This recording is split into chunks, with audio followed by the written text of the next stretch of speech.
Capítulo 12. Entregando tu culpa, miedo y orgullo. Porque no nos ha dado Dios espíritu de cobardía, sino de poder, de amor y de dominio propio. Segunda de Timoteo 1:7. Las tres grandes armas que usa el enemigo para obstaculizar nuestras oraciones son la culpa, el miedo y el orgullo. Sentimos culpa porque no hicimos una buena labor como padres. Tememos que nuestros errores impidan que nuestros hijos alcancen todo el potencial de Dios, o alimentamos nuestro herido orgullo porque nuestros hijos nos han decepcionado gravemente. ¿No has sentido alguna vez que lo que hiciste por tus hijos fue muy poco o fue muy tarde? Entonces estás cargando con sentimientos de culpa que te dicen: oh, si hubiera orado antes, si los hubiera enseñado mejor, si los hubiera amado más, si me hubiera comunicado mejor, si hubiera. Si hubiera es un callejón sin salida, de gran desesperanza. Ninguno de nosotros es un padre perfecto. Solamente Dios puede tener ese título. Pero Él es un Dios que nos ama y que redime nuestros errores cuando cooperamos con Él. Aunque no podemos cambiar el pasado, confiamos que Dios nos ayudará a enmendarlo y a movernos al futuro con esperanza, no con miedo. Muchas de las cosas que tememos nunca pasarán, y los problemas que se nos presentan en nuestro camino no son tan malos como pensamos. Dios nos da su gracia para poder caminar en el presente. Debemos evitar que nuestra imaginación corra sin riendas, preocupándonos por lo que pueda suceder más adelante. La preocupación y el afán significa que estamos divididos, dice un comentario bíblico. El afán sugiere que estamos preocupados o distraídos con algo que nos causa ansiedad. Jesús habló en contra de la preocupación y del afán, porque nuestro Padre Celestial tiene cuidado de nosotros y conoce nuestras necesidades. Viendo a nuestros hijos como Dios los ve. Una madre que dijo lo disgustada que estuvo en una ocasión, cuando a pesar de sus oraciones, su hijo había tenido una gran decepción. La universidad que había escogido lo rechazó y estaba muy enojado. Ella sabía que la causa había sido la falta de diligencia en sus estudios, pero aún así era muy doloroso. Mientras ella lloraba y oraba, el Señor le habló suavemente a su espíritu, diciendo: Él fue mío antes de ser tuyo, y yo lo amo mucho más que tú. No lo lastimaré más de lo necesario. La culpa, la preocupación y el temor se alejaron de ella cuando vio la situación desde la perspectiva de Dios, y supo que Él le estaba aplicando una suave disciplina. Unos meses más tarde, otra universidad le ofreció una beca, y llegó a ser una maravillosa oportunidad. Sí, podemos confiar en un Padre Celestial amoroso, que obra en las dificultades de la vida de nuestros hijos. Cada uno de sus hijos, los que han nacido de nuevo, tienen promesas del Padre Celestial sobre las cuales fundamentar su vida. Cuando leemos la Biblia, encontramos promesas que se pueden aplicar a las dificultades individuales de cada familia. Solo Dios sabe cuándo una situación en particular está madura para su respuesta. Mientras esperamos con fe y paciencia para heredar esas promesas, podemos reafirmarnos en estos versículos. El que comenzó en vosotros la buena obra, la perfeccionará hasta el día de Jesucristo. Filipenses 1:6. Es pues la fe, la certeza de lo que se espera, la convicción de lo que no se ve. Hebreos 11:1. Por lo cual asimismo padezco esto, pero no me avergüenzo, porque yo sé a quién he creído, y estoy seguro que es poderoso para guardar mi depósito para aquel día. Segunda de Timoteo 1:12. He aquí que yo soy Jehová, Dios de toda carne.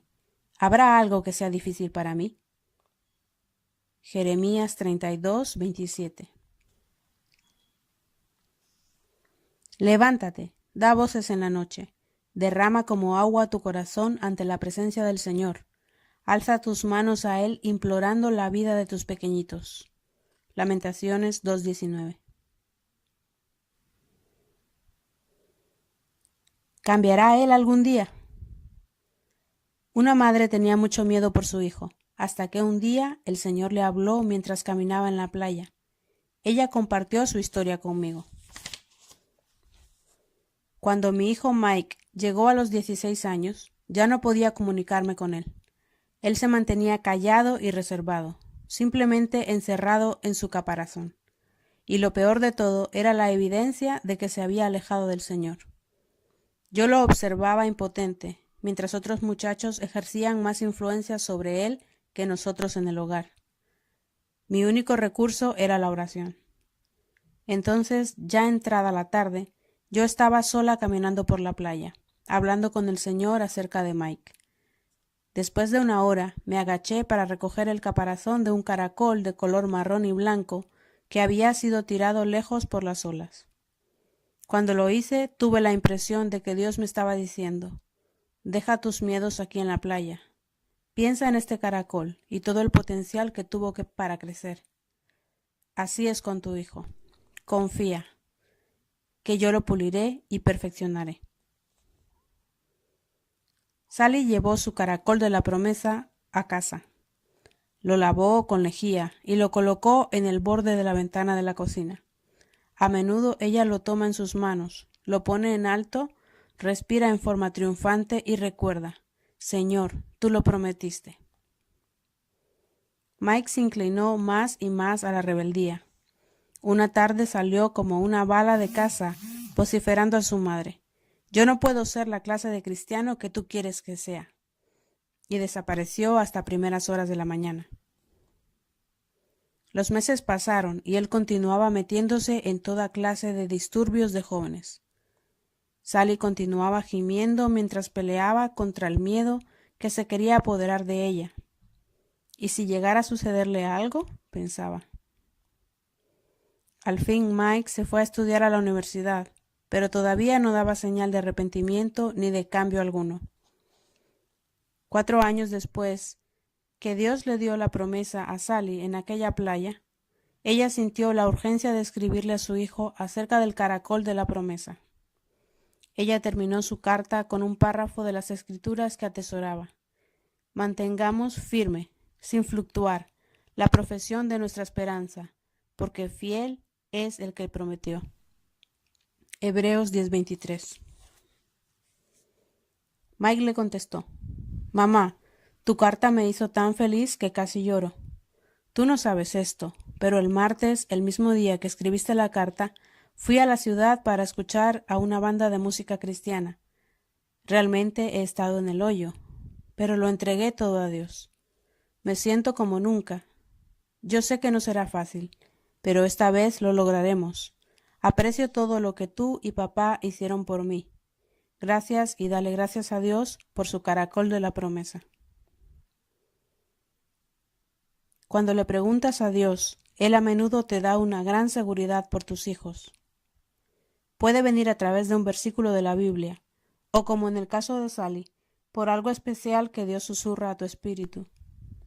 Cuando eso sucede, puedes pararte en fe en esa palabra hasta que veas la promesa cumplida. Tendrás horas de oración almacenadas, pero ni tú ni yo debemos darnos por vencidos, ni dar lugar al miedo o la culpa, porque Dios es fiel. Tratando con el orgullo. El orgullo es un enemigo mortal. Realmente es como veneno para el cristiano. Uno de mis amigos dice a menudo: el orgullo o la soberbia, como dice el Antiguo Testamento, está centrado en uno mismo.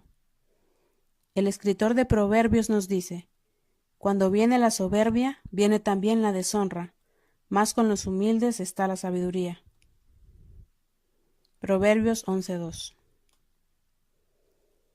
Cuando Martha Jane supo que Gail, su hija soltera, estaba embarazada, sintió que su orgullo había sido aplastado por una aplanadora de piedras. Nadie puede entender el dolor y la humillación que se siente como madre, me admitió ella. Por un momento quieres abrazar a tu hija y llorar con ella, y diciendo, pobrecita mi pequeña bebé. Cuando reaccionas te dices, ¿cómo pudo ella hacerme esto? ¿Qué dirán los parientes, los amigos, los vecinos? Finalmente dejé a un lado mi orgullo y me convertí en el paño de lágrimas de mi hija, protegiéndola del mundo exterior. Gail se matriculó en una escuela para madres solteras y decidió quedarse con su bebé. Después de que su hijo nació, yo pedí un año sabático como maestra y me dediqué a cuidar a mi nieto para que Gail terminara su escuela. Martha Jane mira hacia ese tiempo como uno de los años de más recompensa. Ella tenía siempre a mano su Biblia y la leía en voz alta a su nieto mientras lo alimentaba y lo mecía. Ella memorizó 25 versículos bíblicos, nutriendo así su alma, mientras nutría a su nieto con amor.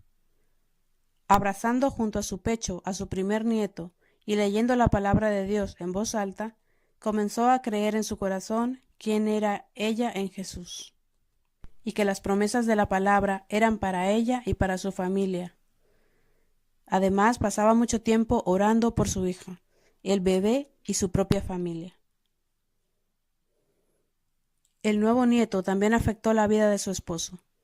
Él había tenido aventuras por años. Después que el bebé llegó, él dejó esas aventuras acercándose mucho más a su familia. 2 años después, el padre del niño al fin pudo vencer su problema de drogas. Gail se casó con él y establecieron una familia cristiana. Pero Martha Jane no fue la única que tuvo que lidiar con el problema del orgullo. Su hijo adolescente se sintió avergonzado cuando su hermana quedó embarazada. Primero se negaba a aceptarlo, pero después del nacimiento del bebé fue a verlo al hospital. Después de verlo regresó aceptándolo. Y Martha Jane cree que él perdonó a Gail en ese momento.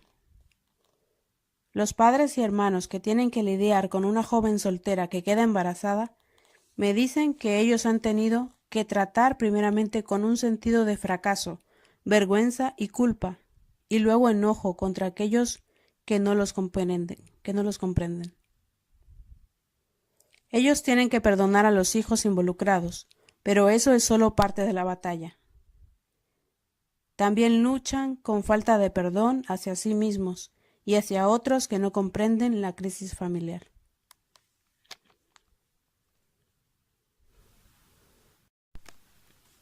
Un día de las madres doloroso. Siempre descarté la posibilidad de que mi hija quedara embarazada antes de casarse, me compartió Grace. Sin embargo, quedó embarazada y decidió hacerse un aborto. Yo le rogué que no lo hiciera, pero ella insistía.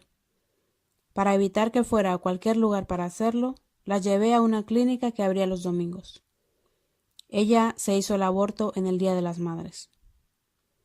Grace dice que sobrepasar el trauma de la decisión de su hija de hacerse el aborto fue más difícil que cuando supo que estaba embarazada. Pero como madre cristiana no podía retirarle mi amor y mi perdón, me dijo ella. Perdoné a mi hija, aunque me opuse fuertemente a su decisión. Le pedí a Dios que la perdonara, y le pedí que me perdonara por mi parte en el asunto. Mi hija tiene ya 30 años y está casada, pero nunca ha tenido hijos. Cada año, el Día de las Madres, ella se enferma al recordar su pecado. Yo le he dicho que la sangre de Jesús cubre todo pecado, porque ella lo ha confesado y le ha pedido perdón, pero ahora tiene que perdonarse a sí misma para recibir la sanidad de Dios. Aquí vemos a una madre que es ejemplo para todos los que de alguna forma hemos juzgado duramente a un familiar o a la hija de una amiga por hacerse un aborto. Su dolor es brutal cuando descubren el alcance de su decisión. Dios nos ayude a no aumentar el dolor al rechazarlas. Las Escrituras nos enseñan que cuando alguien peca, los que son espirituales deben restaurarlo con espíritu de mansedumbre. Gálatas 6:1. Otra madre compartió conmigo su sufrimiento por su participación en el pecado de su hija. Mi hija ha tenido 3 abortos y yo la ayudé en el primero, me confesó ella. Realmente ha sido muy duro para mí lidiar con mi propia culpa, cuanto más perdonar a mi hija por asesinar a 2 nietos más. Ella lloraba mientras orábamos y le pedíamos al Señor que la limpiara de la culpa y del orgullo, y entonces ayudarla a perdonar y a restaurar a su hija. El camino más excelente. Es una tendencia humana, muy básica, sentir vergüenza cuando nuestros hijos violan nuestro sistema de valores y sentir orgullo cuando su conducta nos complace. Una hija obediente y fina es más fácil de aceptar y de amar que el hijo desobediente, revoltoso y negligente. Un hijo que tiene excelentes notas y respeta a sus padres será más fácilmente aceptado que otro que se junta con grupos rebeldes, que usa drogas y que siempre llega tarde. ¿Cómo pueden los padres lidiar con esto? ¿Nos enorgullecemos de un hijo mientras ignoramos las buenas cualidades del otro? ¿Oramos más por uno que por otro? ¿Apretamos los dientes y pasamos por alto las faltas o la mala conducta de nuestros hijos? ¿Negamos nuestra inclinación de preferir a un hijo sobre otro? ¿Nos condenamos por lo que sentimos? El apóstol Pablo viene a nuestro rescate con una palabra práctica. Mas yo os muestro un camino aún más excelente. 1 Corintios 12:31. Padres, ese camino es amar a los hijos con el amor de Dios. Hacer un intercambio. Nuestro amor humano ilimitado por su amor inagotable. Reconoce la particularidad. Reconocer la particularidad de nuestros hijos y sus talentos creativos es la llave para evitar la competencia que se desarrolla entre hermanos, dice Helen Hosier en su libro You Never Stop Being a Parent. Nunca dejas de ser un padre. No debemos tratarlos igualmente, porque ellos tienen diferentes temperamentos, así como variaciones físicas y emocionales. No existen 2 personalidades exactamente iguales. Mi amiga Peggy tiene una relación particular con sus 5 hijos. Cada uno piensa que ella o él es mi favorito, me dijo con una sonrisa. Yo creo que cada hijo en el mundo quiere pensar que es el amado de su madre. Siempre he trabajado duramente para emplear un buen tiempo con cada uno de mis hijos, para que se sientan especiales. Además, trato de interesarme genuinamente en sus actividades, ya sea la música, el arte, diseño interior o tenis. Aún así, tengo que decir que Dios es el que me da la creatividad para ser la madre que cada uno necesita. Como la experiencia de Peggy nos ilustra, hay formas positivas de enorgullecernos de nuestros hijos y levantarles su autoestima. Cada hijo anhela conocer a sus padres y sentirse orgulloso de ellos. Pero debemos de guardarnos de tratar de vivir nuestra vida a través de ellos, manipulándolas de a sus carreras, sus amigos y sus cónyuges. Esta actividad fomenta un orgullo tal que al final daña las relaciones entre padre e hijo. Solo el Espíritu Santo puede ayudarnos a ser intercesores efectivos para nuestros niños y a dejar a un lado los obstáculos a nuestras oraciones, que son la culpa, el miedo y el orgullo. Oración. Padre, que podamos ser como tú, eternos perdonadores. Ayúdanos a mostrarles a nuestros hijos que ellos son un precioso regalo para nosotros. Equípanos para ser mejores padres. Ayúdanos a darnos cuenta si alguno de nuestros hijos percibe que no lo amamos o valoramos, para mostrarles nuestro amor. Gracias, Señor, por amarnos incondicionalmente y ayúdanos a hacer lo mismo por nuestros hijos. Hablamos bendición sobre todos ellos y te damos gracias por enviarlos como una bendición para nosotros. En el nombre de Jesús. Amén. Oración. Señor, que tengamos la clase de amor que eche fuera el temor de mi vida. Ayúdame a caminar cada día confiando en que tú tienes todas las cosas bajo tu control, incluyendo las necesidades de mis hijos. Te entrego mi culpa, mi orgullo y mi temor que obstaculizan las oraciones. En fe digo de nuevo que confío en ti, mi amoroso Padre Celestial.